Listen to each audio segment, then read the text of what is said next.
नगर महापालिका प्रभाग समिति आई।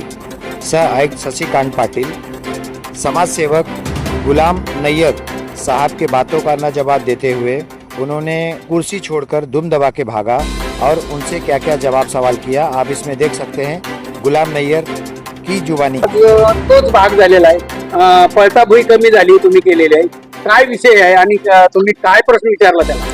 मी पहिले तर एक समाजसेवक आहे, भूमिपुत्र आहे, माझं नाव नैयर गुलाम मिसाल आहे आणि माझी मिसेस पण पहिले माझी नगरसेवक राहिलेली आहे आणि आम्ही हे समाजसेवकाचंच काम करत आलेलो आहे। आमच्या समोर जर नजरसमोर काय चुकीचं होतं तर आम्हाला ते सहन होणार नाही, कारण आमचा देश हा कसा पुढे जाईल हा विचार आम्ही प्रत्येक नागरिकांनी केला पाहिजे। कारण शेवटी पहिला देश आपला आणि हे जे अधिकारी जे बसले आहेत खुर्शीवर हे देशाचे देशद्रोही बसले तरी बोलायला हरकत नाही मला, कारण हे देशाच्या खुर्शीवर बसून नोकरीचा पगार खाऊन गव्हर्नमेंट खात्याचा पगार खाऊन सुद्धा बेमानी करत राहते, कारवाई करत नाही आणि त्याला 45 दिवसाची शशिकांत पाटीलने कुठच्या आधारावर त्याला स्थगिती दिलेली आहे, जेव्हा की आयुक्त महानगरपालिकेचे आयुक्त मनोज कुमार सोरेंशीने ती शिष्य रद्द केलेली आहे। रेड्डी साहेबांनी देता 3 महिन्याची मुदत दिली, तर 3 महिने तुम्ही हे 7 बारे वेगवेगळे करा, त्याला वर्ष झाला, त्याच्यानंतर याने आता पंचायत म्हणजे का याला कोण पॉवर असा आहे का, याला अधिकार आहे का गुन्हा दाखल करायचे विजय त्याला 45 दिवसाची मुदत दिलेली आहे। मी त्याला विचारलं मला का लेटर दे, आता लेटर फक्त मला विजय पाटीलने दाखवलेलं आहे डायरी मधलं आणि परत नवीन गटारावर बांधकाम केलेलं आहे अनवर मेन्शनचं, ते बांधकामाची काही त्याला काय हे नाहीये। परत त्यांनी चिन्मयमध्ये गटारा बोलले, त्याला नोटीस काढले, नोटीसही काढतात। माझ्याकडे संपूर्ण पुरावे आहेत आणि मी पुरावे सगळं बोलत आहे, जर माझ्याकडे एकही पुरावा खोटा असेल तर माझ्यावर गुन्हा दाखल करणे। मला फक्त विजय पाटीलने आता नोटीस ती दिलेली नाही, उद्या देणार असे म्हटले, ती नोटीस तयार करायला घेतलेली पेंडिंग मध्ये माझी आता दिलेली 45 दिवस, त्याला अधिकार नसताना पण त्यांनी दिलेला आहे। म्हणून ते विचार केलो, म्हणून ते उत्तर देऊ शकले नाही, म्हणून खुर्ची सोडून ते पळत चालले, तर मी त्यांच्या मागे मागे चाललो होतो। त्या साहेब मला उत्तर द्या, साहेब मला तुम्ही का पैसे खाल्लेत का, मग काय घाबरता, उत्तर द्या ना, मला घाबरता कशाला, त्यांनी गुन्हा केलाय तुम्ही केलाय का, मग त्याच्यावर कारवाई करा, गुन्हा दाखल करा, एमआयडीपी गुन्हा दाखल करा। अजब त्याच्यावर काही कसला गुन्हा दाखल नाही, तो सरकारी गटारा फोडत आहे, सार्वजनिक गटारा फोडत आहे, त्याच्यावर काही कारवाई होत नाही, फक्त नोटीसवर नोटीस। माझ्याकडे एवढे नोटीस जमा दिलेत, मी एडीला दिले, लोकमत लोक ऐकला दिले, महानगर पण नगररत्नाला दिले।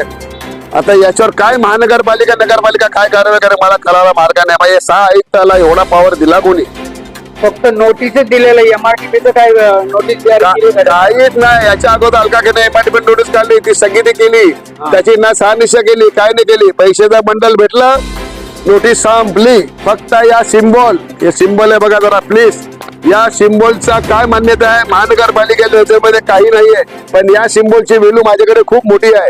या सिम्बॉलचा हे लोक गैरवापर करत आहेत। एखाद्या बिल्डरला ही नोटीस पाठवायची सिम्बॉलची, मग तो धावता पडता येतो, त्यांना हात मिळवतो, निघून जातो, कागद आपल्या बाजूला सापडलेला आहे, राहू दे, काय गव्हर्नमेंट कागद आहे, काय ना आपल्याला आले खिशात, संपला खेळ। जर असा गैरवापर करत असेल तर तुमचा पुढचा फंडा काय असणार आहे? मी यांना लागतं हायकोर्टात त्यांच्या नावाचे सर्वांचे नावाचे हायकोर्टामध्ये गुन्हे दाखल करणार आहे। तर या लोकांनी या सिम्बॉलचा वापर का केला, यांना अधिकार दिला कोणी? हा तुम्ही नोटीस काढता ना, मग त्या नोटीस शहानिशा करा, त्याच्या एमआरटीपी गुन्हा केला। पण सर्वात पहिले अलका खेरेने नोटीस काढली, दिगावकर साहेबांनी काढली, मग सविता माने नगररत्ना त्यांनी लेटर काढलं, आता शशिकांत पाटीलने 3 नोटीस काढल्या, फक्त नोटीस काढतात। याच्यामध्ये स्पीड पोस्ट राहते, स्पीड पोस्ट नोटीस घेत नाही का? नोटीस हाताने घेत पण नाही, त्याला बोलतो मला पोस्टल, मग त्याला पोस्टाने नोटीस पाठवावी लागते, पोटे नोटीस पाठवून मग त्याचे परत लाड चालू होतात, मग त्याला स्थगिती पण दिली जाते।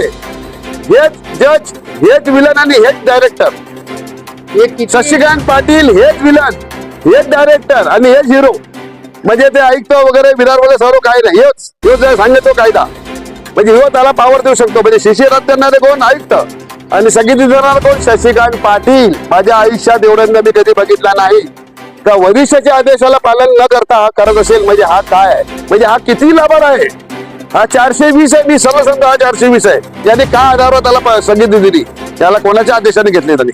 वर्ष लोकांच्या विचारपूस केली नाही, बिंदात दिली, कोण मला विचारणार, मी इकडचा बादशाह, एखादी पिक्चर मध्ये दाखवतो ना, एखादा इच्छा असतो तोच बाप असतो, त्याला वाटतं आता माझ्यावर कोण नसतो. तसंच चाललेलं आहे इकडे.